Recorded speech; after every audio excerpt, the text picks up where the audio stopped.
ktop.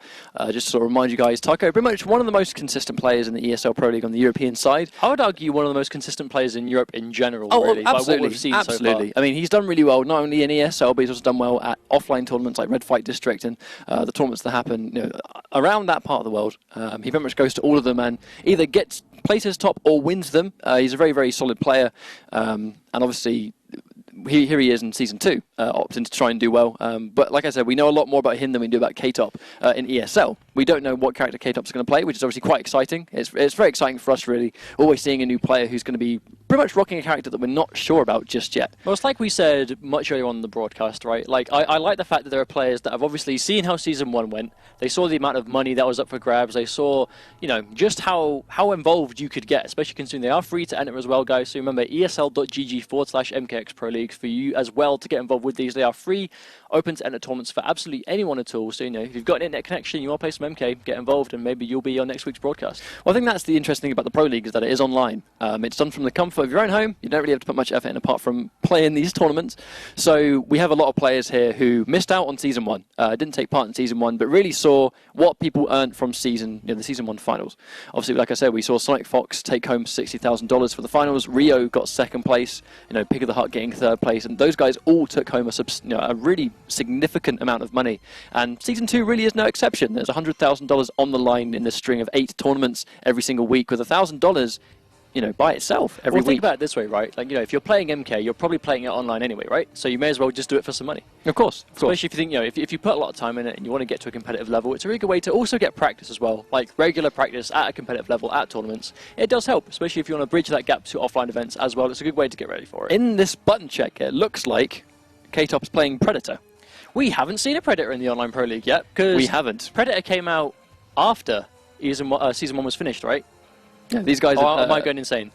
Well, yes, we haven't seen... Actually, it was Predator and Tremor. We haven't seen used We haven't seen these characters used at all. Actually, they weren't actually available by the time Season 1 was taking place, which is quite interesting. Even at the Season 1 finals, Predator wasn't allowed because he was too new, and Tremor wasn't even out by then. So this is actually going to be the first time that we see either of those two DLC characters used in the ESL Pro League, and quite exciting to actually commentate those characters for the first time. Well, because there's a lot to these guys. Well, I mean, it's definitely a good character to have in your Pro League to make sure you can get that experience of playing against it. Because Hishikuten Predator is, arguably to a lot of players, top 5 in the game, potentially the best top 3. We're looking at a very capable top tier character here. It's up in the air. It's up in the air how good Hishikuten is, but there is no denying that Hishikuten is one of the best, I think. Really is up there. Because not even Hishikuten, but obviously the Hunter variation is really strong as well. But the weakness that kind of sets Predator in general back is, A, he has a big hitbox, which means it's very easy to hit him with basically everything. Hit him with many different attacks because of his large hitbox. But the main issue is his defensive game. So he has pretty good low normals. He has a really, really good down 4 that can be special countered into certain things. We see a lot of Hishikuten players go down 4 into the boomerang that he can set up. But the main issue is his armored reversal. So although his armored reversal lands a full combo and hit, it hasn't got a particularly fast startup. So not only is it unsafe on block, but the whole point is it takes quite a while to start up. So it's quite easy to stuff if you're on the aggressive against. Exactly. If you're playing someone like Kung Lao, for example, that 1-1-2-1-2 string is going to absolutely chew through that reversal pretty much every day. Well, surely even Sub-Zero should be able to 1-1 on his wake up. I guess many characters can. Looks like he is opting to go back to... Yes, Hishikuten Predator versus Grandmaster Sub-Zero. Fantastic. Well, this was the character that really put Taco on the map. It's not just Mortal Kombat X. He has played Sub-Zero in Mortal Kombat 9 as well. And Grandmaster, to be honest, I think really is the most true to the original Sub-Zero in previous games. There's really no denying that Grandmaster is that. So a lot of Sub-Zero mains were really right at home. I do not know how to call this matchup, though. I do think that the full screen clone is probably not going to be a thing. I should think that Predator's down 4 is going to win the trade at the start. So I assume that Taco knew that and opted to wait and block, but ktop going for that meat bomb projectile. Oh, immediately! Yes, that's going to be a thing in this matchup. Predator's down 4 does not shatter a clone, does not put him in any harm's way. So if anything, it's going to be really easy to poke at Sub-Zero through it. That down 4, yes! Oh, exactly, there we go again. I suppose going into pretty much in general going for that clone on block really isn't going to help Taco that much. The down 4 is just going to chew through that all day, and here comes the other side of the tail, the zoning that Hishkatan has, which Wow, is, again, clean yeah, punish. that's it. He's Down always, 4. he's waiting for that clone every time, but gets a clean jump in. I suppose when he puts Predator in the corner, it's going to be difficult for him to put up with, but at the same time, is he going to be able to down... Really smart. Is he Really going to be able smart. to down 4 that clone, even when he's in the corner? Who Well, knows? The biggest problem this is going to give Taco, right? You pick Grandmaster for the clone, but in a matchup like this where the clone just gets completely nullified, what do you do? What was that? He almost put himself in the corner, but then got reversed. Interesting. Hard knockdown here comes, and this is Taco's thing. Oh, wow, wonderful. Nice.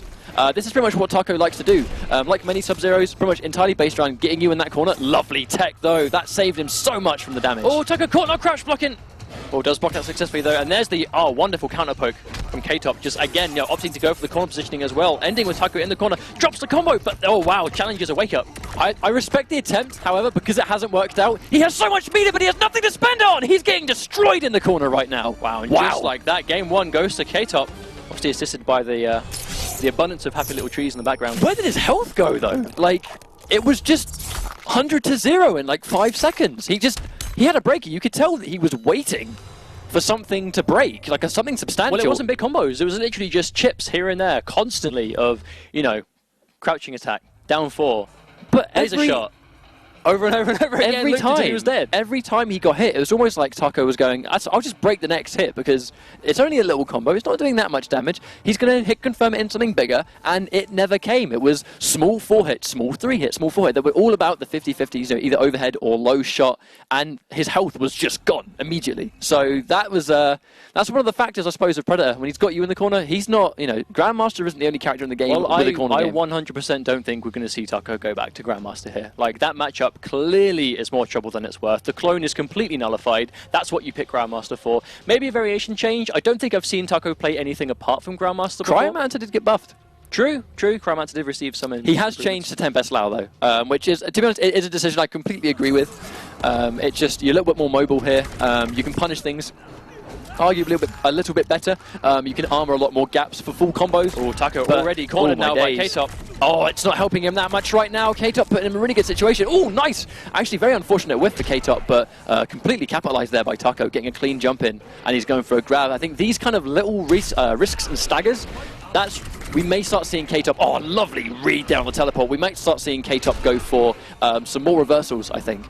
Oh wow, Corpus and Buns on wake up, just get hit by a clean 1-1-2-1. Now here's the problem. He can't wake up. He can't wake up here. I mean, and that's exactly why Taco went for the grab. You can't wake up in that situation. It's not worth it because all Kung Lao is going to do for the most part is do 1-1-2-1-2 and chew up that reversal all day. Taco knew that and grabbed. Well, 1-1-2-1 on your opponent's wake up is basically a staple pressure tool as Kung Lao, right? So if that beats your armored option, there's no point doing it because it's just flat out not going to work. You've wasted a bar, you're going to get hit, and it'll cost you the round, but he does manage to go for the corner positioning. Really smart stuff from ktop, but he's going to have to get something with this. Oh, really good bait on the nice scout there. Oh, doesn't get a full combo. No, confirm. Very bad stuff there from ktop. That's no doubt may potentially bite him. I mean, that may have cost him the game, not really capitalizing on that, and giving up the corner pressure too. Well, there's a counter poke. Once again, getting that down 4. Kung Lao's down 4 sets up so many options for him. We might see a reversal now. He's at jump distance. Oh, and he goes for some kind of wake up. Oh, almost gets the clean jump, and that's going to be a full hit confirmed from Taco. Not even going for the max damage, just trying to get the knockdown. Here comes the orbiting hat potentially, and there we go. And you can't reversal that. Oh wow! How is he not ready for the anti-air? Oh my god! What is this? What are we going to see? I say, if you're a Kung Lao player and you are not opting for the meteor burn spin as an anti-air to finish the game, you are officially flustered. Oh no! That was so unfortunate there. He almost had the sequence. But very unfortunate. Got the wrong ground laser. Didn't go for the close one. And that's a free down 4. I mean, he was chippable. Nothing he could do there. He couldn't block. And very unfortunate. Got the wrong laser. Didn't go for any kind of jail. And gave Taco pretty much a free anything just to get that damage. Like, the reason it seems like such a big deal, right, if you get hit by Kung Lao's down 4, is it sets up so many options for him, so many possibilities. Think about it. Definitely. Down 4 with Kung Lao, right? Guarantees 1-1-2-1, again. Into meteor burn hat, which on block guarantees a down 4 as a normal. If you don't respect it, you get hit by it. Once you respect it, you get thrown. And that's what we saw Foxy do earlier. That's what we've seen Taco do. So as soon as you're blocking from a down 4, you are in trouble, especially as someone like Predator that does not have that armored counter-poking option because it will not work against Kung Lao. Taco's definitely opted to go back for Tempest though. I mean, I agree with that decision. It's definitely a better matchup than picking Grandmaster. However, it's just one of those situations where he actually really lost to his own execution, really. he has what it takes to pull this one back. Well, ktop playing really well so far. Just, you know, a lot of... I would like to see a lot more confirms into bigger damage. He's doing a lot of cancels into just full-on pressure, where I know he can get a little bit more. Oh, he gets a grab, but we just talked about, I mean, I do agree with the Tempest change very much, because it's giving him a lot more mileage, and it's putting him in a good situation, and things like that, just the ability to not only get an armored reversal, if he was Sub-Zero, those armored reversals would have just been like a slide or something, whereas in Tempest, not only is it, well, it's not faster, but it's going to give him a full combo, which gives him more of a situation that he needs. Higher reward for the same this. risk, effectively. Yeah, you're putting yourself in the same risk, but you're in a better situation for this matchup specifically, which is exactly wake up why. down 3 from ktop. Really interesting stuff, considering he is against Kung Lao.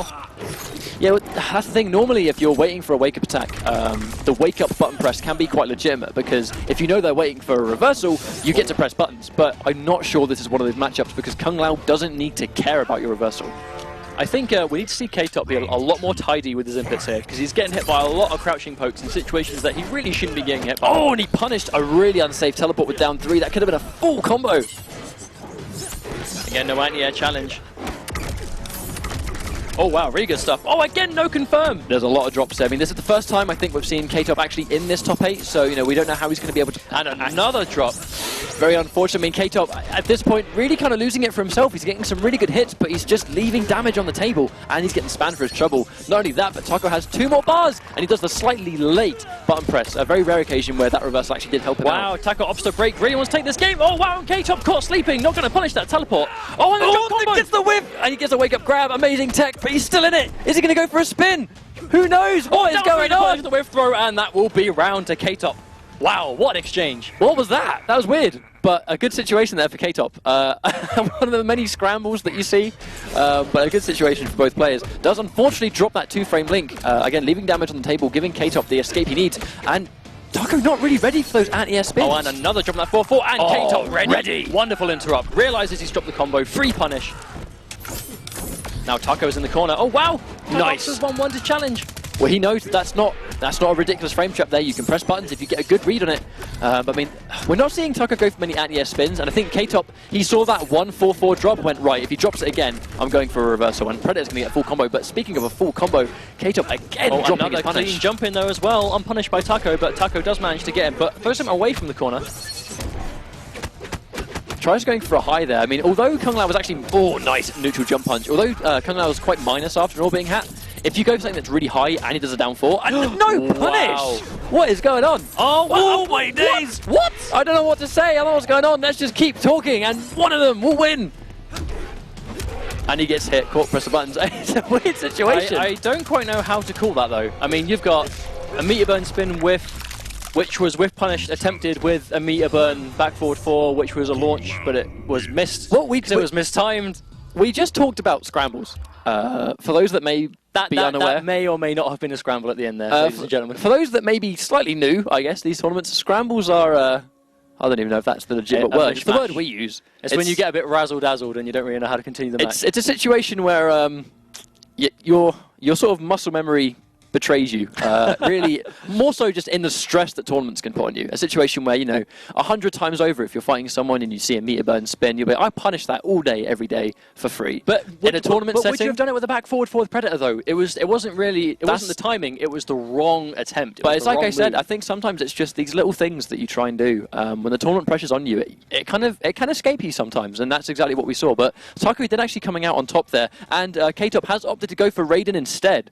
An interesting match. Raiden was adjusted a little bit. He's a lot more unsafe now. He has the 50-50 game, which he's always had, but the option select being removed means that he has to commit a lot harder to the max damage. Oh, drop combo again. When that 2-1 does get dropped by Kung Lao, that is if you quick rise, that is a free punish for you. And with a character like Raiden, that's big damage left on the table, but will end up combo. Just look at that corner carry.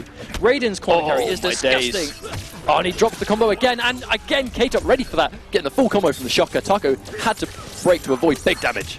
Well, ktop's clearly familiar with this matchup, right? Like, he's punishing things on reaction that, you know, oh no. When you're dealing with holes and strings, that's when you know you're comfortable. But that does take Taco to match point. ktop has to win 2 games in a row with this Raiden right now. He has to get comfortable and quick, or his ESL week 1 will be over.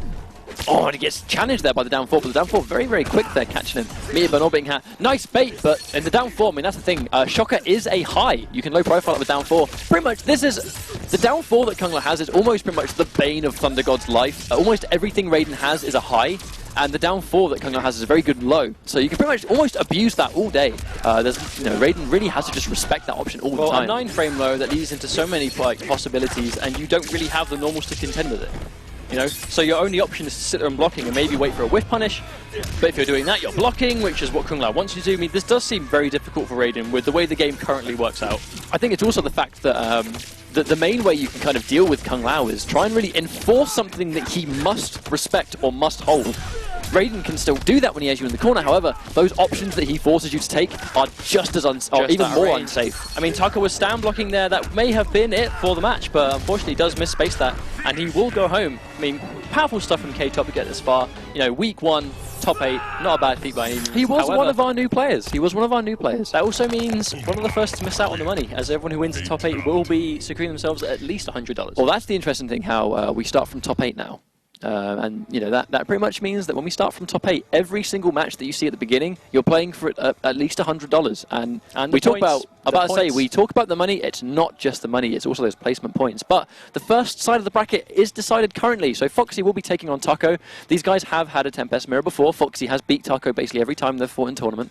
And Foxy currently really is kind of the king of the Lao mirror. He hasn't actually lost a Kung Lao mirror to anybody in tournament, including amazing players like DJT and Forever King. These guys, I'm not sure if Forever King and Foxy have had a Lao mirror, but DJT and Foxy definitely did Evo, and Foxy did take that one. I know Slayer as well, back at of course, SCR. yeah, Yomi Slayer. How could I forget Slayer? Fantastic player. But we are going to be going into the second half of this bracket, a match that I think we're the most excited about today. Well, before we move on to the next match, we'd just like to, again, quickly, big shout out to ktop for getting so far this week. Absolutely. Fantastic I believe stuff. It was both him and his brother, another player called Costas and Harris,